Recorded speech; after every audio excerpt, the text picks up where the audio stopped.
Assalamu alaikum warahmatullahi wabarakatuh. Bismillahir rahmanir rahim. Alhamdulillahi rabbil alamin.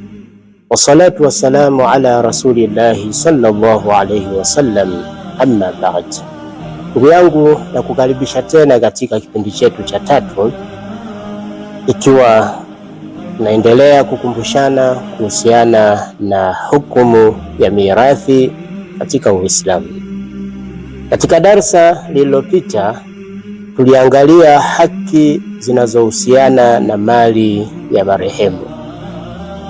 Ama leo tutaangalia nguzo za mirathi, arkanul mirathi, nguzo za mirathi. Ndugu yangu, tunajua nguzo ndizo ambazo zinazoshikilia kitu. Kama lilivyokuwa jengo hushikiliwa na nguzo, na nguzo zinavyoondoka, zikitoweka nguzo, na maana na jengo pia litakuwa halipo. Vivyo hivyo nguzo katika mirathi, kupatikana kwake ndio sababu ya kupatikana mirathi. Kwa hiyo hatuwezi kusema tumekwisha tekeleza haki zinazohusiana na mali aliyoiacha basi tugawane tu. La, lazima tuangalie, je, nguzo zake zipo ili mirathi hii iwe na iweze kugaiwa? Je, nguzo zinapatikana? Tukianza na nguzo ya kwanza, nguzo ya kwanza ni alwarithu. Lazima apatikane mrithi, lazima apatikane mrithi, kwamba amekufa mtu. Tutaangalia, je, kuna mrithi amemwacha au kuna warithi walioachwa? Ikionekana wapo warithi au yupo mrithi, hapo mirathi itagaiwa. Lakini kinyume, hakuna mrithi, hakuna wakurithi, sasa utasema mirathi unagawa kwa nani? Utasema unaigawa hiyo mirathi kwa nani? Kwa lazima apatikane mrithi au warithi. Na mrithi huyu, kama tutakavyokuja kubainisha, inawezekana mrithi huyu akawa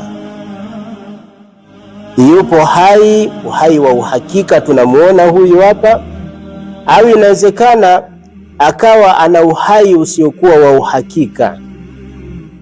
Tutakuja kulibainisha hili tutakapokuja kuangalia katika masharti ya kurithi. Ama nguzo ya pili, nguzo ya pili lazima apatikane almuwarrath, anayerithiwa. Kashapatikana mrithi, anayerithiwa yupo, kwa maana anayerithiwa ni yule marehemu aliyekufa. Huyu aliyekufa huyu lazima awepo, na ndio maana tunasema kuna mali kaiacha. Kwa hiyo hapo ndipo mirathi itapatikana. Na nguzo ya mwisho, lazima kuwe kuna almauruth, kuna kile kinachorithiwa, kuna mali almatruku, kuna mali iliyoachwa. Hatuwezi kusema kuna mirathi tunataka tugaiwe mirathi yetu, warithi wapo, aliyekufa yupo, alafu tunaangalia huyu aliyekufa hajaacha hata sindano, tutasema kuna mirathi ya nini? Kwa hiyo lazima, ili warithi waweze kurithi na mirathi ikawepo, basi lazima huyu aliyekufa awe ameacha mali. Na mali ni kitu chochote anachokimiliki. Tunaposema mali ni kitu chochote anachokimiliki. Kwa hiyo ile alichokiacha ndio kitaangaliwa kwamba ameacha sindano. Taangalia sindano hii tunaigawa vipi? Kwa hiyo ndugu yangu, hizi ndio nguzo za mirathi. Tumesema nguzo ya kwanza lazima apatikane mrithi, nguzo ya pili lazima kuwe kuna yule anayerithiwa, na nguzo ya tatu lazima kuwe kuna mali. Zikisha kamilika nguzo hizi, zinapelekea mirathi kuweza kusimama.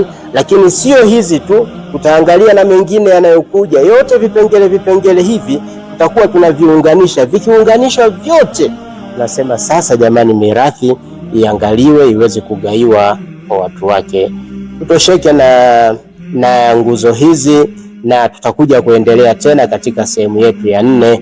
Wabillahi tawfiq, wassalamu alaikum warahmatullahi wabarakatuh.